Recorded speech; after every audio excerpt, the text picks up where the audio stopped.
आज की इस फेसबुक लाइव कार्यक्रम सभा में आप सभी मित्रों का मैं संदेश धर्म संस्थापक संघ और उसके सभी सदस्यों की ओर से हार्दिक स्वागत करता हूं। आज की सभा में हमारे साथ श्री गुरुदेव उपस्थित हैं, जिनसे हर बार हम लोग प्रश्नों के माध्यम से अपनी न्याय संबंधी और धर्म संबंधी जानकारी को बढ़ाते रहते हैं। गुरुदेव सर्वप्रथम आपको स्वागत प्रणाम करता हूँ। और आज का जो जिज्ञासा है वो श्री बंधु भैया जबलपुर से उन्होंने प्रस्तुत की है। वो अभी महिलाओं को सभी लोकसभा जो सीटें हैं उसमें 33% आरक्षण प्रदान करने के लिए एक बिल लाया गया है, पास हुआ है। उससे संबंधित प्रश्न उन्होंने प्रस्तुत किया है।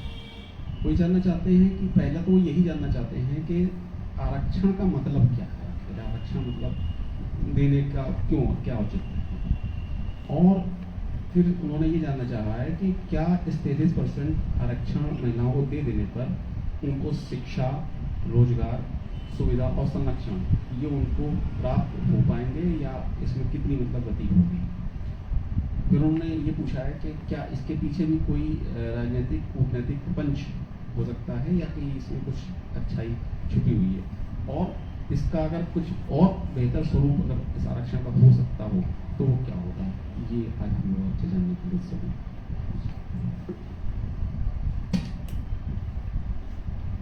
भी महिलाओं के लिए 33% आरक्षण की बात उठी थी और बहुत दिनों से चर्चा चल रही थी। अब भाजपा सरकार ने इसे पारित कर दिया है, तो संभव है कि अब लागू हो जाएगा। 33% आरक्षण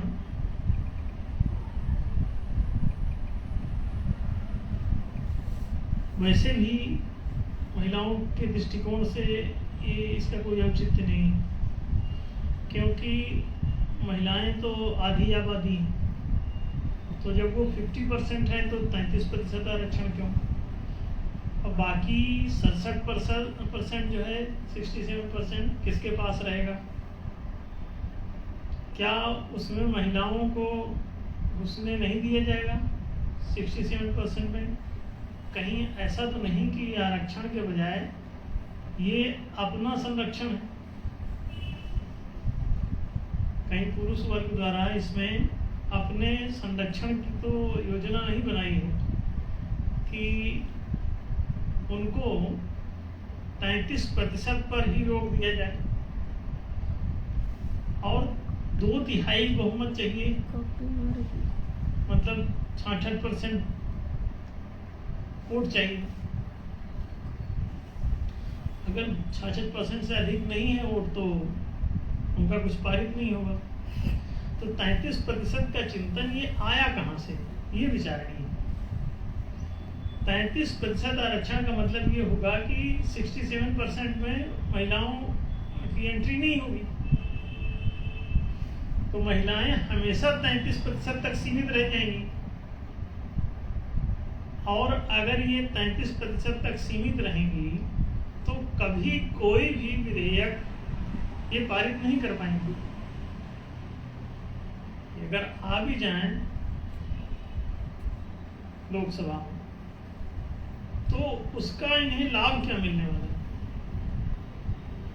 जब वो कोई चीज वहां पारित खारिज करने की स्थिति में ही नहीं होगी। तो इसका मतलब ये है कि आरक्षण उनके लिए निरर्थक हो जाएगा। अगर नेतृत्व संबंधी दृष्टिकोण से, विधायिका के गठन संबंधी दृष्टिकोण से अगर ये आरक्षण लागू हुआ है 33% का, तो इसमें ढेरों संदेह हैं। पहली बात तो ये कि कहीं ये आरक्षण के बजाय अभिवंचन तो नहीं है। संभव है कि ये अभिवंचना अधिक हो,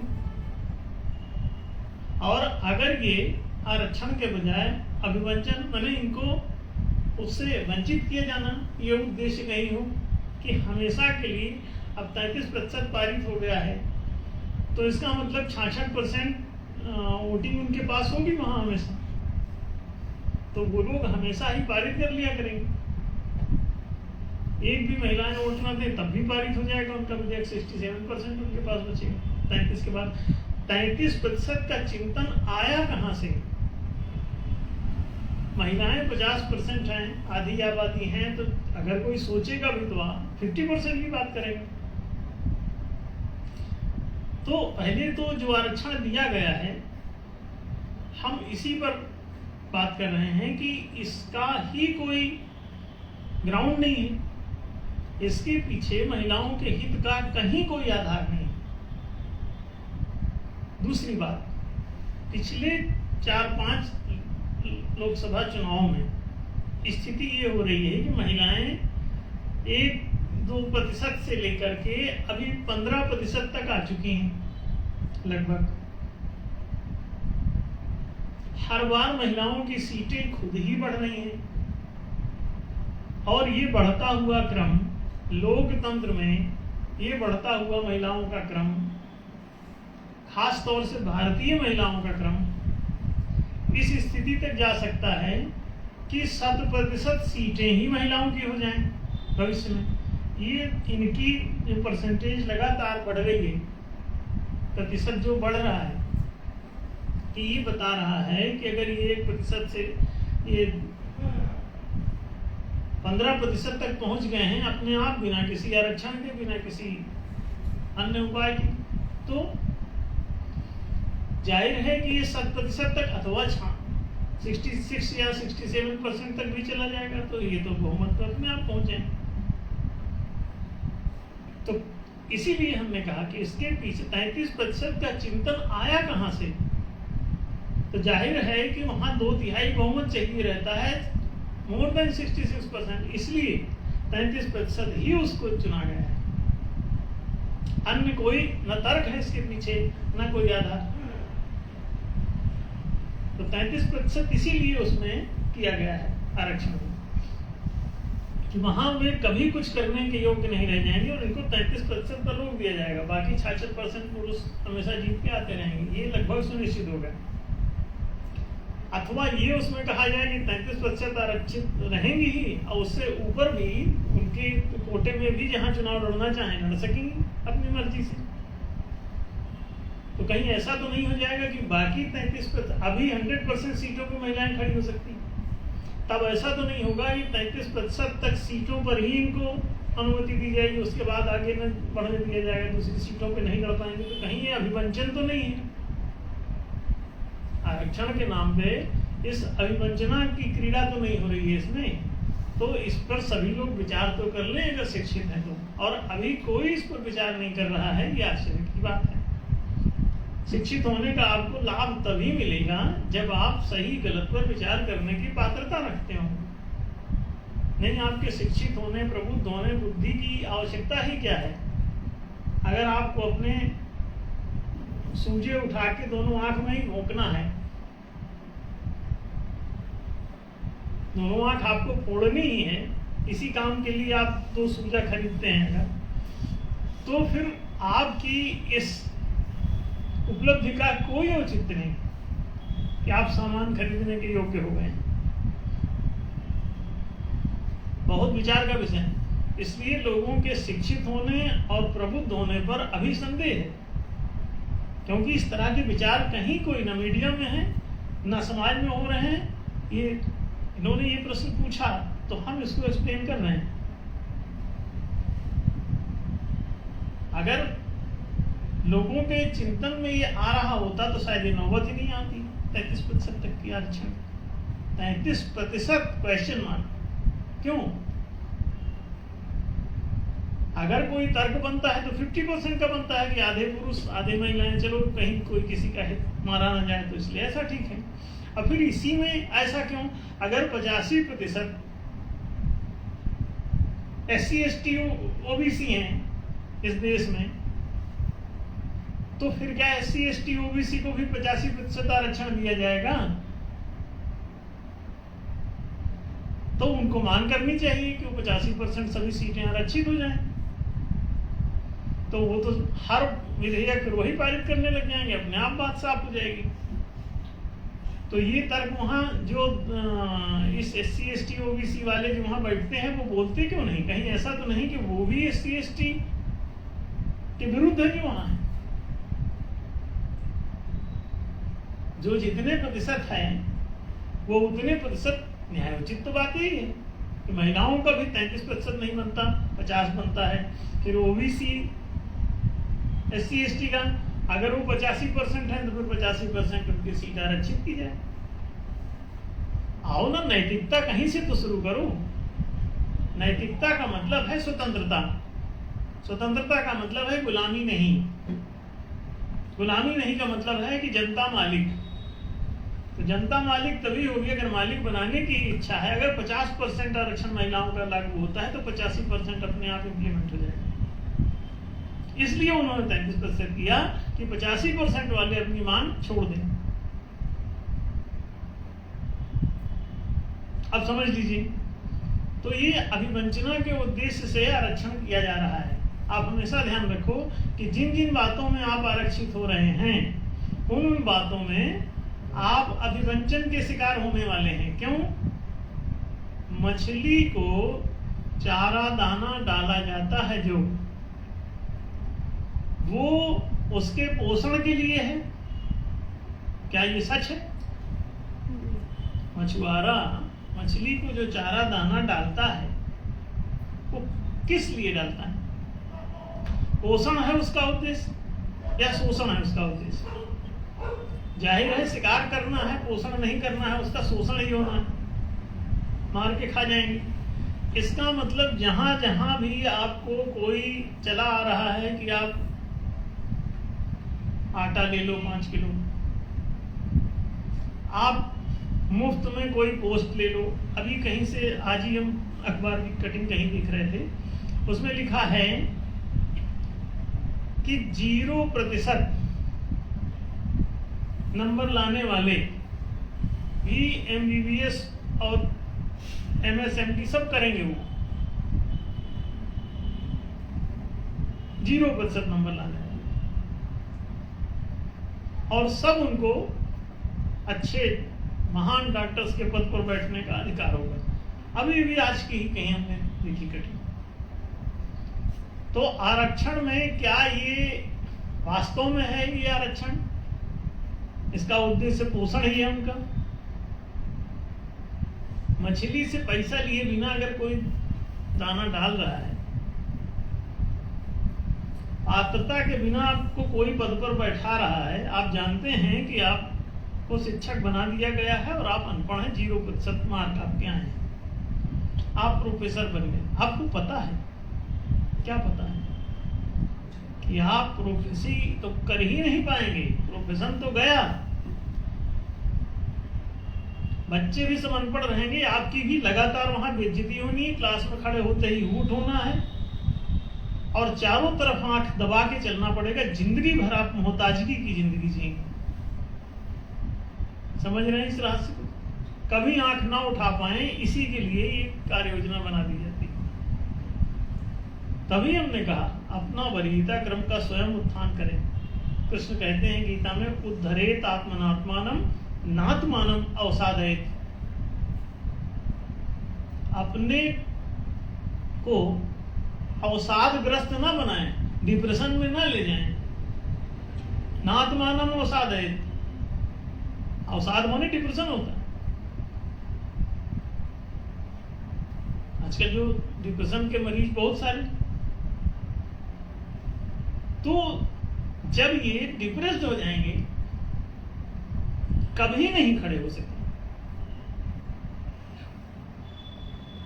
इसीलिए कोई आपसे कहे कि आप हाई स्कूल की मार्कशीट ले लो सीधे, पढ़ने की जरूरत नहीं, तो समझ जाओ आपका हितैषी कैसे होगा। क्योंकि पढ़ाई जिस वजह से करनी है उसके व्यक्तित्व के विकास के लिए, तो उसका विकास तो होना ही नहीं है। फिर जब पढ़ाई नहीं है तो विकास कहां से होगा? तो इसीलिए जब भी कोई तुम्हारे ऊपर इस तरह की फर्जी करुणा दया करे तो होशियार हो जाओ। करुणा यही है कि आपको शिक्षा दी जाए, करुणा यही है कि आपको रोजगार दिया जाए। बंधु जी ने पूछा है कि क्या इस आरक्षण से उनको शिक्षा, रोजगार, सुविधा, संरक्षण आदि अधिकार, जनाधिकार मिल जाएंगे? नहीं मिलेंगे। क्यों? अगर आरक्षण से ये मिल रहा होता तो 70 साल में मिल गया होता। बहुत सारे प्रकार के आरक्षण चल रहे हैं, कई प्रकार के आरक्षण। तो क्या जिस वर्ग का आरक्षण किया गया है उस वर्ग को अधिकार ही दे देते? अगर देना होता तो आरक्षण देने की क्या जरूरत थी? यहाँ आपको शिक्षा प्राप्ति का अधिकार है, आप जाइए पढ़िए। 25 साल तक आप कहीं भी स्कूल में एडमिशन लीजिए, जहाँ मर्जी वहाँ जाइए पढ़िए, सब जगह आपका वेलकम है। किसी भी सरकारी स्कूल में, हर ग्राम पंचायत में एक सरकारी स्कूल बना दिया जाए और कहा जाए पढ़ो भाई, मास्टर डिग्री तक जाओ। कृषि, वाणिज्य, राज्य नेतृत्व, चारों कर्मों का कौशल भी प्रशिक्षण दिया जाए और जहाँ भी वो पढ़ के पास करके नियुक्त हो जाए वहाँ ज्वाइन कर ले। अगर उसमें नहीं ज्वाइन कर पाएगा तो नीचे वाले संसाधन में जाएगा। उस आर्थिक पिछड़ापन का तो सवाल ही नहीं उठता। कोई कहता है इनका आर्थिक रूप से पिछड़ गए हैं तो इसलिए इनको वहां बैठा दिए, तो आर्थिक रूप से तो कृषि क्षेत्र में भी शिक्षा में कोई 0 नंबर लाया है तब भी कृषि काम कर सकता है, कृषि क्षेत्र में जा सकता है। तो ये तो कोई परेशानी नहीं हुई। आरक्षण अधिकार दे देगा ये संभव ही नहीं। अधिकार ना देना पड़े इसके लिए आरक्षण का झुंझुना पकड़ाया जाता है, आरक्षण के दाने डाले जाते हैं। दाना डाल दो, हमेशा के लिए गुलाम रहे। आपका मुंह बंद करने के लिए, आपके आंदोलन को रोकने के लिए, समाप्त करने के लिए, आपको हमेशा हमेशा के लिए आपके भीतर उभरने वाली आग पर पानी डालने के लिए आरक्षण के जल का छिड़काव किया जाता है। आपको शांति मिलती है इससे। तो मार्जन कर दिया, मार्जनम है ये मार्जन एक प्रकार का मर्डर है। जल का मार्जन कर रहे हैं या मर्डर कर रहे हैं। जल की धार बड़ी तेज होती है, ध्यान रखो, बड़े बड़े लोगों को काट डालती है। तो हमेशा सावधान रहो कि ये जो आपके साथ नाटक खेला जा रहा है, अगर आपको शिक्षा और रोजगार आपकी पात्रता अनुसार गारंटीड है कि 4 में से कहीं न कहीं पास हो गए ही और वहां चले जाओ। 0 से 25 तक नंबर लाने वाले कृषि क्षेत्र में, 25 से 50% तक लाने वाले वाणिज्य क्षेत्र में, 50% से ऊपर लाने वाले राजकीय क्षेत्र में और 75% से ऊपर लाने वाले नेतृत्व क्षेत्र में जाएंगे। तो अब आपको कोर्स दे दिया जाए इसका बना के, चारों क्यूज का कोर्स बना के दे दिया जाए और आप जितने नंबर ले आए उसमें उस लेवल का आपका कर्म, पद और संपदा का स्वामी घोषित कर दिया जाए। और ऐसा ये कभी नहीं करेंगे, जब तक ये बदमाश रहेंगे कभी नहीं करेंगे। जनता को जब तक ये मताधिकार नहीं मिलेगा तब तक जनाधिकार नहीं मिलेगा, चाहे जितना आप चीख लो चिल्ला लो। वो जल का मार्जन कर देंगे, आपकी आग को शांत कर देंगे, आरक्षण का मार्जन कर देंगे, घर में मार्कशीट का मार्जन कर देंगे, मार्कशीट छिड़क जाएंगे घर पे आके। रोजगार, अरे बोले तो आपको रोजगार का क्या जरूरत है, आपको हम अनाज दे देंगे सीधे, आप खुश यहाँ ये तो घर बैठे मिल जाएगा तो बढ़िया। हाँ, बाकी सब लाखों करोड़ का माल उनके पास रखा रहेगा और तुमको 2-4-5 रुपए का सबको आटा दे दिया, लो भैया रोटी बनाओ खाओ शांति से बैठो, कोई आंदोलन मत करो, जमीन जायदाद सब उनके पास रखो। तो ये जब आप समझने लगेंगे तो मताधिकार की बात करेंगे। आप वहां संसद में घुसने की योजना मत बनाओ। आरक्षण कहां के लिए दिया जा रहा है कि तुम डॉक्टर के वर्ग में घुस जाओ, तुम नेता वर्ग में घुस जाओ, ना तुम जनता वर्ग में रहो। नेता बनने की जरूरत नहीं, मालिक बनना सीखो। और मताधिकार की बात करो कि जनमत से ही नियम नीति निर्णय पारित खारिज करने का अधिकार मिलना चाहिए। आरक्षण लेके क्या करेंगे वहां, वो तो कोई भी जाए ना।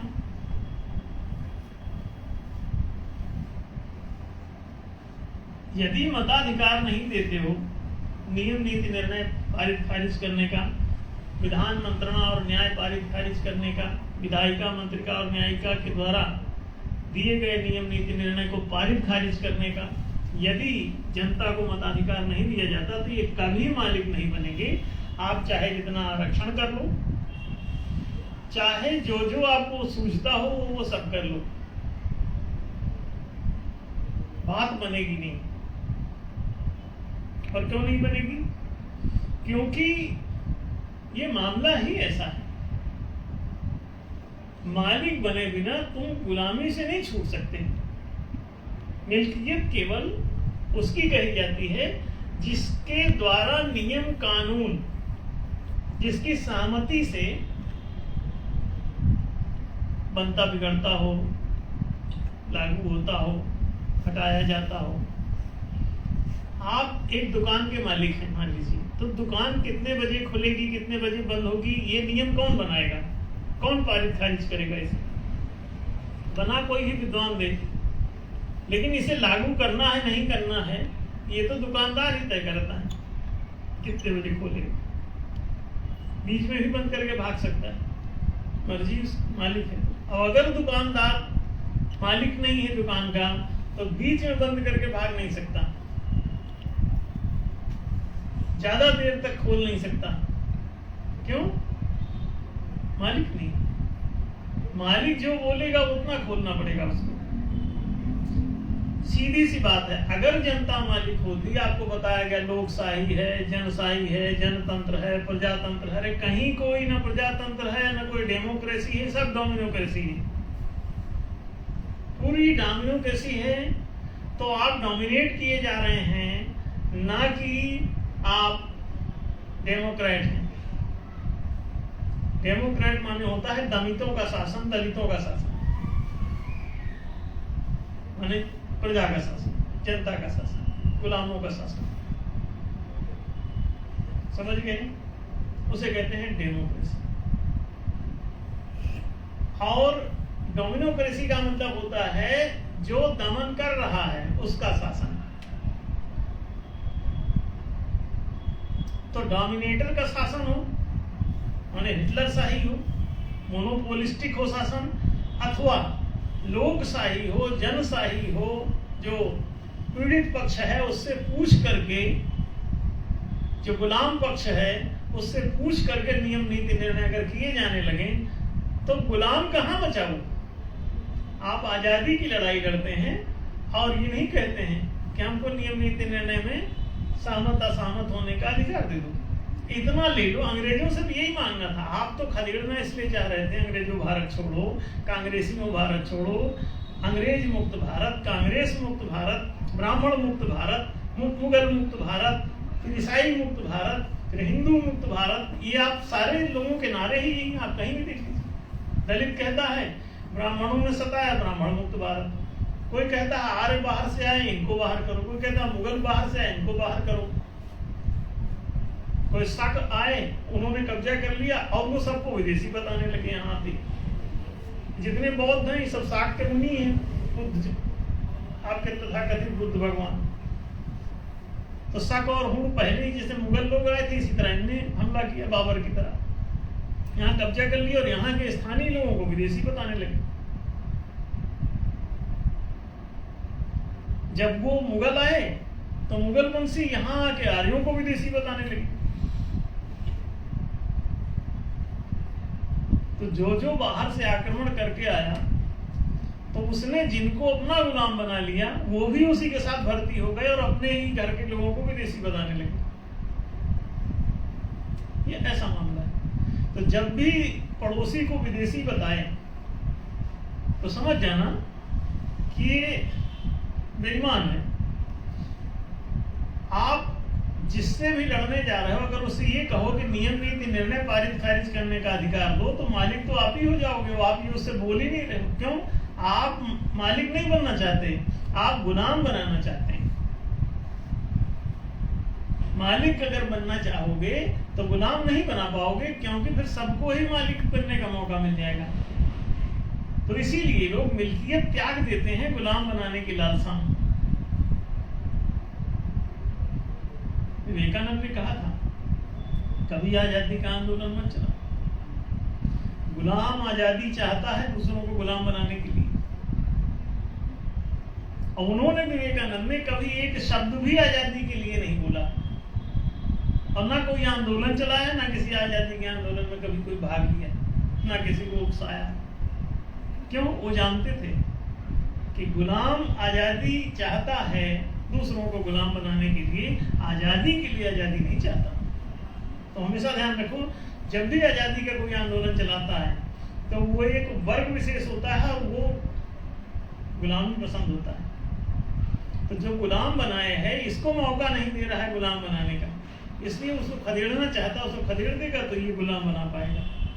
इसलिए कांग्रेसियों ने अंग्रेजों को खदेड़कर खुद गुलाम बना लिया देश को। फिर वाजपेयियों ने कांग्रेसियों को खदेड़ के खुद गुलाम बना लिया इनको। हम तो खुलेआम अभी बोल रहे हैं कि गुलामी हटाने का तो इतने तरीका है कि आपकी नियम नीति निर्णय पारित खारिज करने का अधिकार है, तो राम राज्य आ जाएगा। ना आ जाए तो हमको बताना। राम राज्य में धोबी को भी अधिकार है अपनी बात रखने का, और उसकी बात मानने का कर्तव्य है राजा को। तो जब सीता को एक धोबी के कहने से बाहर करना पड़ जाता है तो आपको शिक्षा रोजगार नहीं मिलेगा आपके कहने से। अगर आपके कहने से रानी को वनवास दिया जा सकता है नहीं, तो इसका मतलब ये हुआ कि शिक्षा रोजगार आदि तो मिल ही जाएगा। ये तो बहुत बड़ी बात है। एक बच्चा कहे कि आप हमको रोटी दे दो या मम्मी को जंगल में छोड़ाओ, तो आप क्या करोगे? बच्चे को रोटी पकड़ाना पसंद करोगे? नहीं। बिस्कुट मांग रहा है, अच्छा बिस्कुट दे दो, नहीं मम्मी को जंगल छोड़ाओ। दो में कौन सा काम पसंद है? तो आपको नहीं मम्मी को जंगल छोड़ने जरूर, तुम ये बिस्किट दे दो, रोटी पकड़ो, यही है करो। तो रोजी रोटी देना राजा पसंद करेगा कि रानी को जंगल में छोड़ना? पागल। और सीता जैसी सती साध्वी को कौन मूर्ख है जंगल में छोड़ना पसंद करेगा? वो तो दो भी पीछे पड़ा, क्या नहीं तो निकालना पड़ेगा। तो बोले ये प्रजा है भाई, मेरा राजधर्म है कि मैं प्रजा की बात सुनूं। यही तो राम ने कहा था। कितना भारी लोकतंत्र है।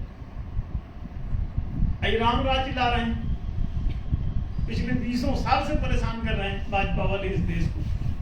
राम राज्य लाएंगे, राम राज्य लाएंगे। पब्लिक सोच रही थी राम राज्य लेके आते हैं सब रावण राज्य, वो भी हे राम वाले हैं गांधी जी वाले। वो राम राज्य की परिकल्पना उनकी थी, गांधी जी की, वो भी सब पढ़ी है। उनके सपनों का राम राज्य पढ़ लो। लाना कौन चाहता है? राम राज्य का मतलब है जनता को अपना मत व्यक्त करने का अधिकार है, वोटिंग करने का अधिकार है, वीटो करने का अधिकार है। वीटो कर दिया उसने कि बाहर करो, उन्हें हटा देंगे राम को गद्दी से। हटा भी सकता था वो धोबी। जब एक मंथरा हटा सकती थी, है ना, तब तो फिर कोई भी हटा सकता है भाई। इसका मतलब ये है, राम को भी हटा ही दिया था 14 साल के लिए, नहीं हटा। तो इसका मतलब ये है कि आपको यदि मालिक बनना है तो आरक्षण मांग रहे हो, तो आरक्षण देगा कौन? माने तुम मालिक नहीं हो, मालिक कोई और है, वो तुमको आरक्षण की भीख देगा। नहीं नहीं नहीं, भीख मांगना इसलिए पड़ रहा है क्योंकि तुम मालिक नहीं हो। अगर यहाँ लोकतंत्र, कई लोग देखो बरगलाते हैं दलितों को, क्या कहते हैं कि बाबा अम्बेडकर ने तुमको वोटिंग का अधिकार दिया। अरे यही दे दिया होता तो आज रोना ही नहीं होता। वोटिंग का ही तो अधिकार नहीं तुमको।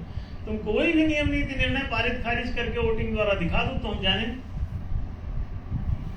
अंत माने होता है शासन। शासन 3 चीजों पर निर्भर करता है, नियम नीति निर्णय पर, विधायिका, मंत्रिका, न्यायिका। इसीलिए 3 उसके स्तंभ माने जाते हैं। चौथा खंभा माना जाता है मीडिया। तो उन 3 खंभों में आपकी कहीं कोई अगर चलती हो सहमति, आपका मत, आपका वोट, तो बताइए तो कब दिया आपको मताधिकार? हाँ, अपने को चुनने का अधिकार दे दे कि हमको चुन लो, बहुत भीड़ है, हमको वोट दे ही दो कि हम बन जाएंगे राजा, कानून मंत्री, प्रधानमंत्री। तो इसलिए अपनी गणित में उन लोगों ने किया, आपकी गणित में थोड़ी किया। आपको मालिक नहीं बनाना था, उनको खुद को मालिक बनना था। इसलिए आपको कहा कि तुम भीड़ हमारे पीछे बहुत, वोट दे दो, फटाफट बन जाए। तो ये था चक्कर। बाबा अम्बेडकर कभी न बनते अगर ये सत्ता का उन्हें न मौका मिलता। वोटिंग के जरिए ही बने, इसलिए वोटिंग का उन्होंने लिखना पड़ा कि वो भी बन जाए। अब बाकी कोई न बन पाए इस बात का आरक्षण। तो आरक्षण का मतलब यह है कि तुम्हारी मिल्कियत हमेशा के लिए समाप्त की जाएगी। महिलाएं ये जो आरक्षण लेके खुश हो रही हैं कि महिला वर्ग बुरी तरह गुलामी की तरफ जाएगा। जिन जिन लोगों ने आरक्षण ले लिया है वो सब गुलाम हो चुके हैं। आज सबका जमीन जायदाद सारे अधिकार सभी चीजों से ये वंचित होते चले जाएंगे और अंत में इनके पास चवन्नी चवन्नी के लिए मोहताज हो जाएंगे। बहुत बड़े बड़े सेठों का जन्म होगा। मोनोपोली में पूंजी की ही मोनोपोली होती है, पैसा ही सब बटोरा जाता है, संसाधन सब छीन लिए जाते हैं। यही होता है। आप झुंझुना लेके बैठे हो, कुछ नहीं होगा आपको। तो हमेशा ध्यान रखो, मताधिकार मांगो, नियम नीति निर्णय पारित खारिज करने का, उससे तुम्हारा हित होगा। आरक्षण का कटोरा तुम्हें भिखारी बना देगा।